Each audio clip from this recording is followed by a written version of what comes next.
Greetings in the love and in the light of our infinite prime creator, the divine grid programmer.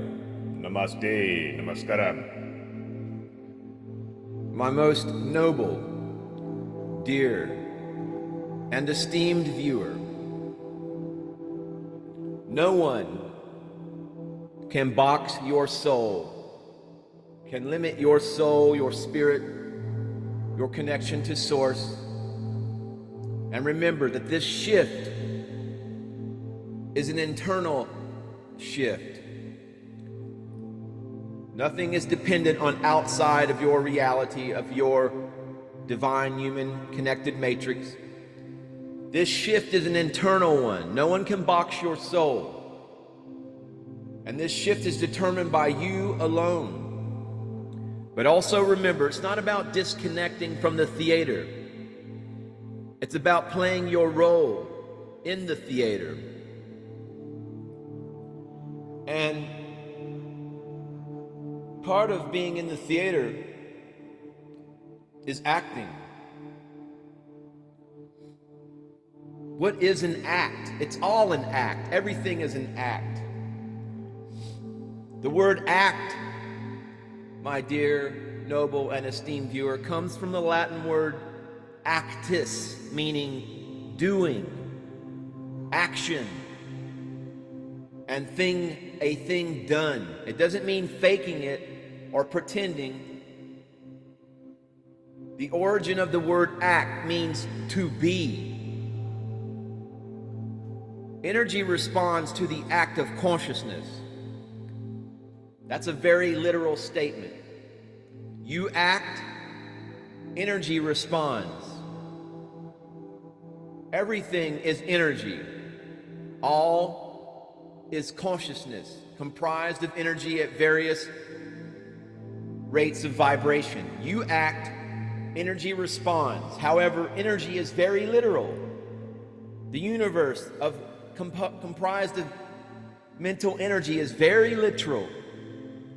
If you act like a limited human, energy will respond in kind by delivering more limitation.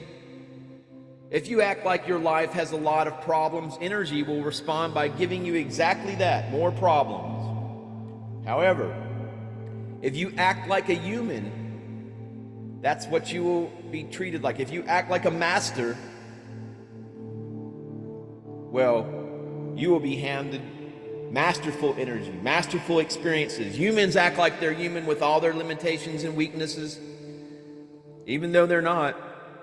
If you allow your soul to be boxed in or defined by another, your path to be defined by another, if you seek outside yourself, spiritual seekers act like they are on the path to enlightenment, even though they're not, because they're already enlightened.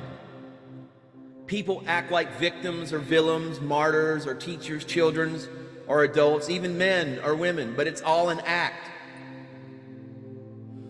A child is already an adult in another point of time. Therefore, they're not really only a child. They're just acting like a child until they transition into their act of an adult. You are no more unrealized trying to be awakened spiritual seeker than you are an enlightened being. You are actually both at the same time. You're already enlightened. All reality already exists. It's not like we're here trying to create something out of nothing. Every reality and every possibility already exists. And you, my dear and esteemed viewer, you can choose which potentials to allow into your life. Which realities do you choose to act upon and experience?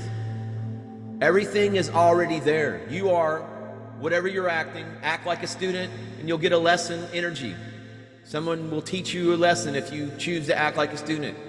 Act like a master and you'll get masterful energy. To be a master, what is that? Is it to be enlightened? What is enlightenment? Most people think enlightenment is when everything gets easy.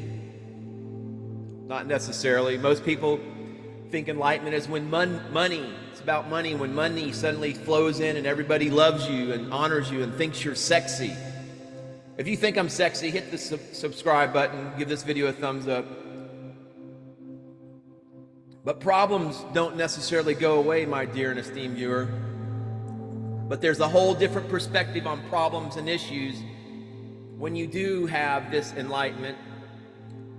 Suddenly, problems and issues are not such big deals, not the big monsters and demons anymore that they were when you were trapped with your third dimension perspective. Problems, issues, or when you're enlightened, are more minor nuisances and irritations that you can easily walk away from. But many people think that enlightenment is about becoming all-knowing, that an ascended master knows everything. No. In enlightenment, you actually know less than you ever did before because the data and details become less important.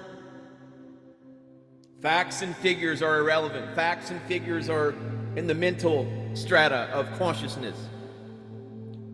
Math and science are nice, but they are not really the basis of creation. In enlightenment, there is simplification, reduction, distillation. You don't need to know everything, my dear and esteemed viewer, to be enlightened. I am often asked about facts and figures of things that happened hundreds or thousands of years ago. I really don't know, and I really don't care. I don't care because it's not part of my gnosis or my enlightenment. I mean, I could find out, I could go into the Akash, the quantum Akash, and retrieve the information, but enlightenment is not about having psychic abilities. It's not about all that. That's a trap. The cities on the path of enlightenment are their diversions. But enlightenment really is more about integration, integrity, basically knowing yourself, knowing your own divine human matrix. All right? That enlightenment is an integration. It's where you integrate all of your aspects, as well as your soul being and human being, into the I am presence. The integration comes when you have compassionate acceptance of yourself. Enlightenment is integration, and integration occurs when you love yourself without exception or reservation.